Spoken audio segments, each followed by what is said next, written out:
बिस्मिल्लाहिर्रहमानिर्रहीम। अस्सलाम वालेकुम। 18 सितंबर का आगाज़ हो गया, सोमवार का दिन है और आज दिन का जो आगाज़ होगा, अभी तो क्योंकि ज़ाहिर है डेट चेंज हुई है तो इसलिए मैंने 18 सितंबर कहा है, लेकिन आज दिन का आगाज़ होगा 9:30 बजे। फुल कोर्ट बैठेगी, 15 जजेस बैठेंगे और supreme court practice and procedure act जो है उसके ऊपर समाअत होगी। लेकिन हम ज़रा ओवरऑल बात करते हैं कि काजी फैसल साहब जो कि अब चीफ जस्टिस पाकिस्तान बनने के बाद आज पहले दिन अदालत में बैठेंगे, हालात क्या हैं, सूरत हाल क्या है, ख़दशात क्या हैं, तौक़ुआत क्या हैं, ख़तरात क्या हैं, और काजी फैसल साहब की अगर पहली लड़ाई होगी तो वो किसके साथ होगी।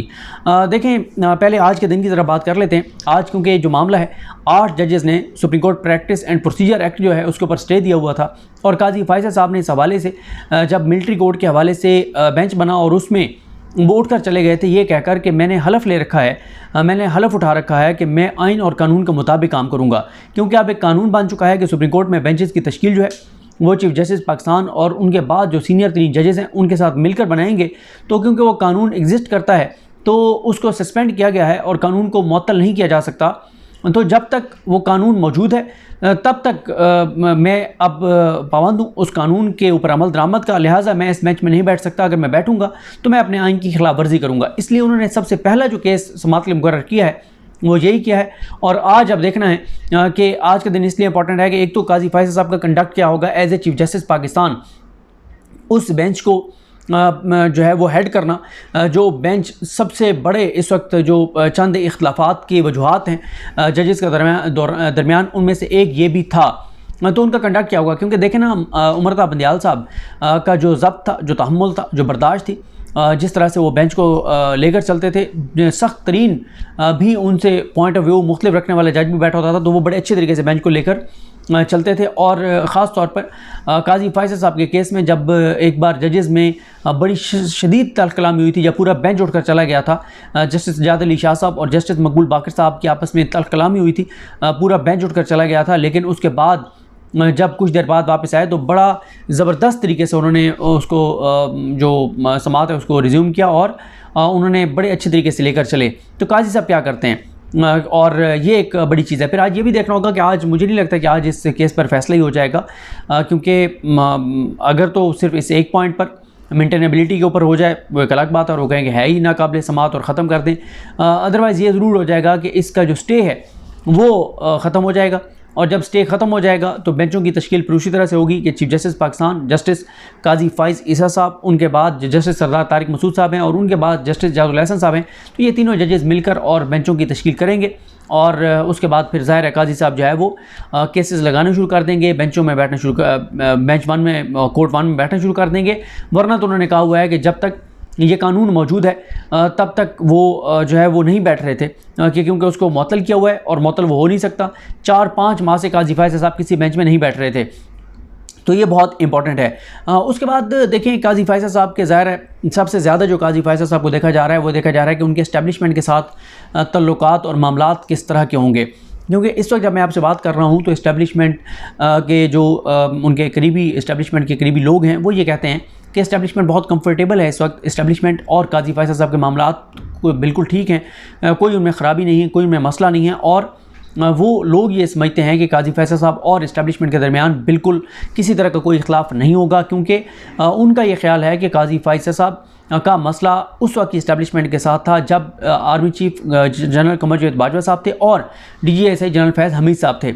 तो उनका जो है वो मौजूदा क़यादत, मौजूदा जो शख्सियात हैं उनके साथ कोई मसला नहीं है। लेकिन इसमें बड़ा सवाल ये पैदा होता है कि काजी फैसल साहब का अगर जो इख्तलाफ और लड़ाई थी जो कि उस वक्त आर्मी चीफ के साथ थी और DGSI के साथ थी, तो किन वजूहात पर थी? क्या कोई उनका कोई ज़ाती मामला था, कोई इस तरह का? तो अगर जिन इश्यूज़ के ऊपर उनकी लड़ाई उस वक्त इस्टेब्लिशमेंट के साथ थी तो क्या वो वजूहात आज एग्जिस्ट करती हैं या नहीं करती, ये एक बड़ा सवाल है। और अगर वो वजूहात आज भी एग्जिस्ट करती हैं तो क्या उन चीज़ों पर काजी फैसल साहब कुछ नहीं करेंगे?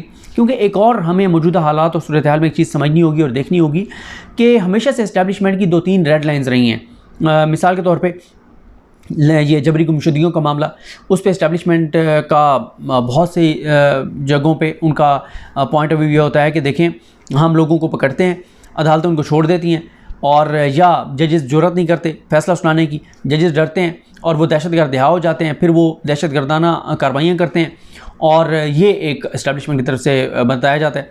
दूसरी तरफ यह है कि बहुत से ऐसे लोग जो क्रिटिक हैं, जो तनकीद करते हैं, वो जब लापता होते हैं तो फिर ये सवाल किया जाता है कि आप उनको सिर्फ इसलिए आपने उठा लिया कि वो आप पे तनकीद कर रहे थे। तो लापता अफराद का मामला तो आज भी एग्जिस्ट करता है। अच्छा, फिर इसी तरह से लेकिन जो रेड लाइन्स इस्टेब्लिशमेंट की रही हैं वो 2-3 माजी में रही हैं। लापता अफराद या जो एक तनकीद होती है इस्टेब्लिशमेंट के ऊपर, ये DHAs और इस तरह की जो बिजनेसेस हैं वो, लेकिन उसके ऊपर भी अदालतों के अंदर हम देखते हैं कि चीज़ें नहीं चलती। और एक आध कोई और पॉइंट होता है, ये दो तीन ही बहरहाल मेन जो है वो इस्टेब्लिशमेंट की रेड लाइन्स नहीं हैं। लेकिन इस वक्त जो हम देख रहे हैं वो 20 से 25 रेड लाइन्स हैं इस्टेब्लिशमेंट की। और वो 20 से 25 क्या हैं? 9 मई के वाक़यात, 9 मई से वाक़यात से जुड़े अफराद, 9 मई की FIRs के तहत गिरफ़्तारियाँ, और बहुत से ऐसे लोग जैसे इमरान रियाज खान साहब हैं, या उस्मान डार हैं, या इस तरह से अभी शेख रशीद साहब का मैं आपको बताऊं कि पहले बताया गया कि रावलपिंडी पुलिस ने गिरफ़्तार किया, अभी रावलपिंडी पुलिस की तरदीद आ गई है कि हमने गिरफ़्तार नहीं किया। तो 9 मई से जुड़े हुए जितनी भी चीज़ें हैं उस पर इस्टेब्लिशमेंट का एक मौक़िफ़ है कि इन लोगों को किसी तरह से, जिन लोगों को उठाया गया है, जिन लोगों को गिरफ़्तार किया गया, इनको कोई रियायत नहीं दी जाएगी, ना देने दी जाएगी। इसी तरह से मीडिया के हवाले से सूरत हाल आपके सामने हैं, सोशल मीडिया के हवाले से चीज़ें आपके सामने हैं, इमरान खान के हवाले से पॉलिसी आपके सामने हैं। तो इस वक्त 20 से 25 रेड लाइन्स हैं इस्टेब्लिशमेंट की, और इस्टेब्लिशमेंट किसी एक भी चीज़ के ऊपर बिल्कुल कंप्रोमाइज़ की उसमें नज़र नहीं आती, पोजीशन में नज़र नहीं आती कि वो किस चीज़ पे कंप्रोमाइज़ करे। फिर इस मिलिट्री एक्ट है, तरमीमी एक्ट है, इसी तरह से ऑफिशियल सीक्रेट तरमीमी एक्ट है, इसी तरह से मिलिट्री कोर्ट्स का मामला है, सिविलियंस का मिलिट्री कोर्ट्स में ट्रायल, ये वाला मामला है। तो इस्टेब्लिशमेंट किसी एक भी चीज़ के ऊपर बिल्कुल कंप्रोमाइज़ करने को तैयार नहीं है। तो क्या काजी फैसल साहब इन तमाम चीज़ों पर जो उनका माजी में पॉइंट ऑफ व्यू रहा है, क्या उससे मुख्तलिफ चले जाएंगे? ये एक बड़ा सवाल है जिसका जवाब ज़ाहिर है आने वाले दिनों में जो है वो हमें बिल्कुल नज़र आएगा। फिर ये तो हो गया बहरहाल इस्टेब्लिशमेंट के तनाजुर में।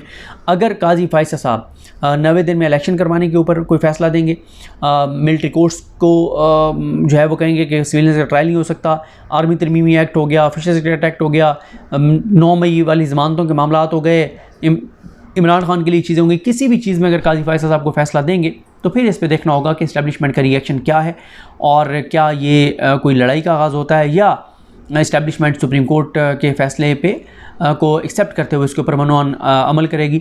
और अगर अमल होगा तो वेल एंड गुड, नहीं होगा तो फिर ज़ाहिर है एक लड़ाई का आगाज़ तो होगा। उसके बाद फिर एक चीज़ इसके साथ देखना है कि वो मैं कह रहा हूँ ना कि काजी फैसल साहब का जो मिजाज हम देखते हैं, समझते हैं, लड़ाई तो उनकी होनी है। वो कि 2-3 जजेस, जिस तरह से अहमद अदील सरफराज साहब हमारे कुछ दोस्त बता रहे हैं कि 2-3 जजेस जिनके बारे में तासुर है कि वो काजी फैसल साहब के ग्रुप से उनका ताल्लुक है, वो ये मुसलसल सहाफ़ियों को ऑफ कैमरा ये बात कह रहे हैं कि आप देखेंगे कि चीज़ें ठीक होंगी, जजेस में इत्तफाक होगा, इत्तेहाद होगा, सुप्रीम कोर्ट यकजा होगी।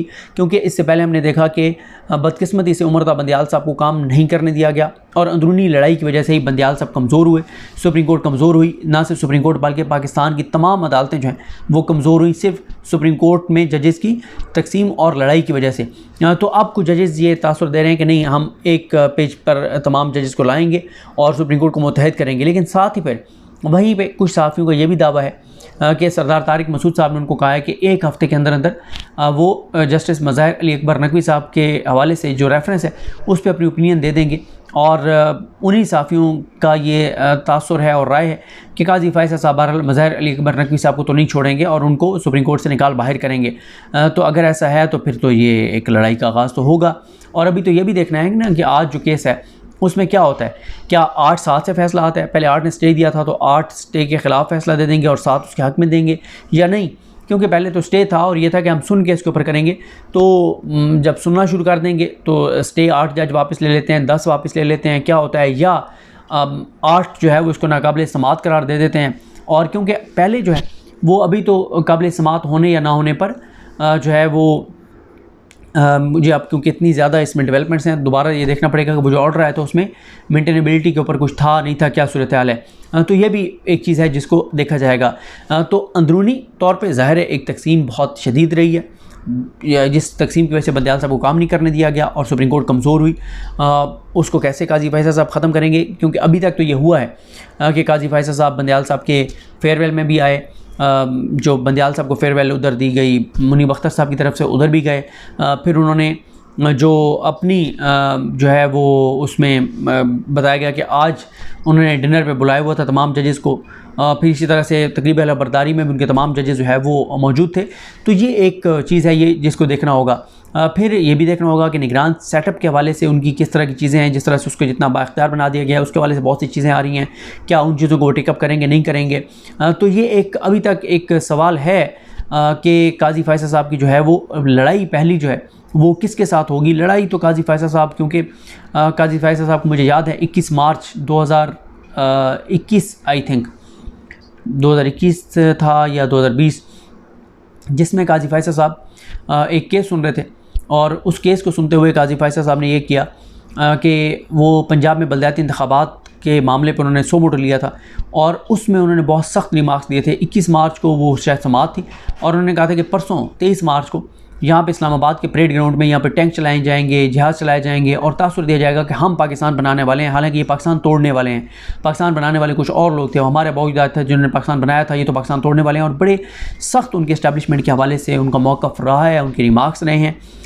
क्योंकि मैं आपको यही पिछले पॉइंट एक बता चुका हूँ कि जिन वजूहात पर उनके इस्टेब्लिशमेंट पर तहफ़्फ़ुज़ात थे वो इशूज़ तो आज भी मौजूद हैं।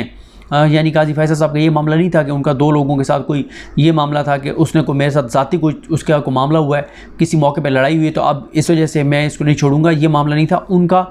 लापता अफराद समेत बहुत से मामलात पे जो है वो उनका मौक़िफ़ इतना सख्त था जिस वजह से ज़ाहिर है उनकी चीज़ें ख़राब थीं।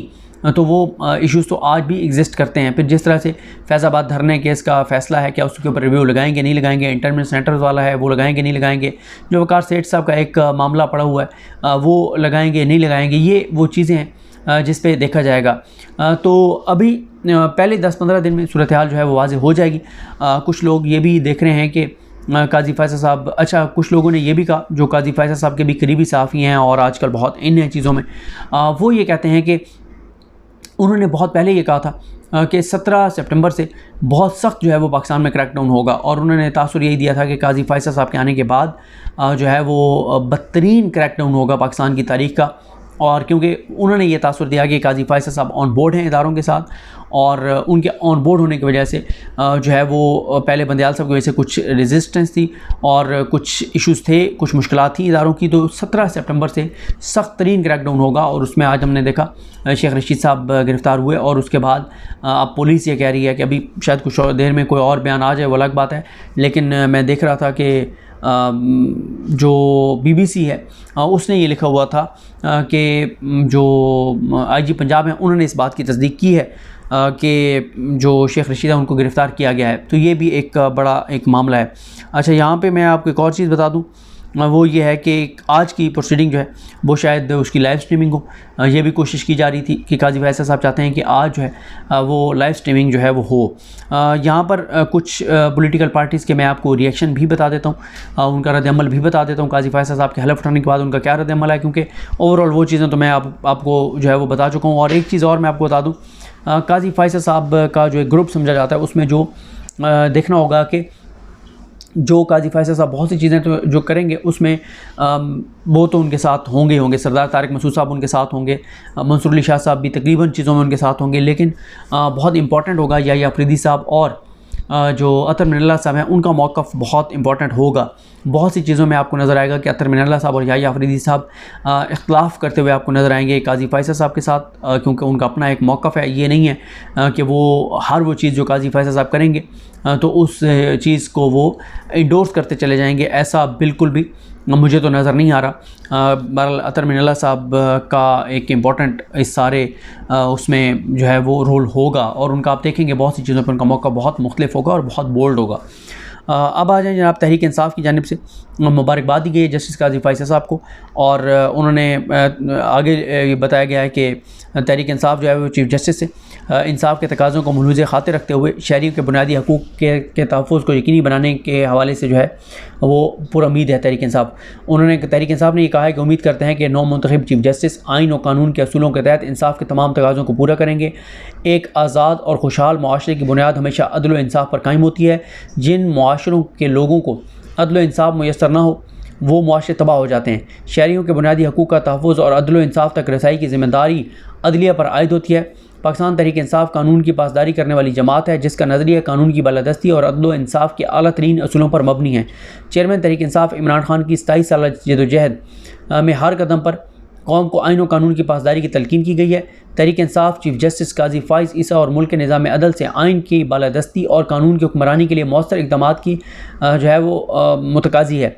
उम्मीद करते हैं कि सियासी कैदियों बिलखुसूस जेलों में कैद ख़वातीन के आइनी हकूक़ का तहफ़्फ़ुज़ चीफ जस्टिस की अवलीन तरजीह होगी। जबरी तौर पर लापता किए गए अफराद के लवाहिकीन भी हसूल इंसाफ की आस में चीफ जस्टिस की जानिब देख रहे हैं। इसमें वो भी ज़ाहिर है अज़हर मिशवानी साहब के भाई भी जो है वो लापता हैं और बहुत से ऐसे नाम हैं जो कि इस वक्त जो है वो लापता हैं। उसके बाद तहरीक इंसाफ की जानिब से कहा गया कि इस वक्त आइन के तकद्दुस और कानून की हुर्मत के लिए कौम की उम्मीदों का मरकज़ व महवर सिर्फ अदलिया है। पाकिस्तान तहरीक इंसाफ शहरियों के बुनियादी हकूक़ के तहफ़्फ़ुज़ और जमहूरियत और आइन की बालादस्ती की खातिर नौमुंतखब चीफ जस्टिस को अपने मुकम्मल ताउन का यकीन दिलाती है। उसके बाद जमात इस्लामी की जानिब से जो सेनेटर मुश्ताक साहब हैं उन्होंने जो कहा उनका 5 में तवक्कुआत हैं। नंबर 1, अदलिया की हैसियत और एतमाद की बहाली, इस्लाम और पाकिस्तान पर गैर मुआज़रत खाना रवैया, गैर सियासी अदलिया, इंसाफ देती दिखाई देने वाली अदलिया, सिविलियन सुप्रीमेसी को यकीनी बनाना, इस्टेब्लिशमेंट की मुदाखलत को रोकना, मिसिंग पर्सनस का खात्मा, मिलिट्री कोर्स को रोकना, डॉक्टर आफिया सिद्दीकी के केस को रीओपन करना और उनको वापस लाना, उर्दू ज़ुबान को दफ्तरी और सरकारी और अदालती ज़बान बनाना ताकि अवाम और रियासत मरबूत हो जाए, अदालती निज़ाम में इस्लाहात करना, ज़ेर अल्तवा केसेस ख़त्म करना और सस्ता और फौरी इंसाफ निजली अदालतों में यकीनी बनाना, माफियाज़ का खात्मा करना, IPPs, चीनी, डॉलर, आटा और स्मगलिंग माफिया पर हाथ डालना। ये उन्होंने कहा है कि हम ये समझते हैं कि ये वो पॉइंट्स हैं जिस पे जस्टिस काजी फाइज़ साहब को जो है वो इक़दामात करने चाहिए। और अब इसमें एक पिटिशन बड़ी इंपॉर्टेंट है जो सलाहुद्दीन साहब ने दायर की है सिंध बार की जानिब से, और सलाहुद्दीन साहब जो हैं वो वकील थे काजी फाइज़ साहब के, और एक काजी फाइज़ साहब के वकील बाबर सत्तार साहब थे। उनके आजकल जजमेंट्स उनकी आप चीज़ें देख रहे हैं। तो ये सारी सूरत हाल है। देखते हैं कि काजी फाइज़ साहब की पहली लड़ाई अपने ही जजेस के साथ होती है। आज के दिन इस हवाले से इंपॉर्टेंट है, देखना होगा, या पहली लड़ाई उनके इस्टेब्लिशमेंट के साथ होती है, ये आने वाला वक्त बताएगा। लेकिन जिस काजी फाइज़ साहब को हम जानते हैं, लड़ाई तो होगी, ये नहीं हो सकता कि लड़ाई ना हो। मुझे अपनी दुआ में याद रखें। अल्लाह करीम हम सब का हमें नासर। अल्लाह हाफ़िज़।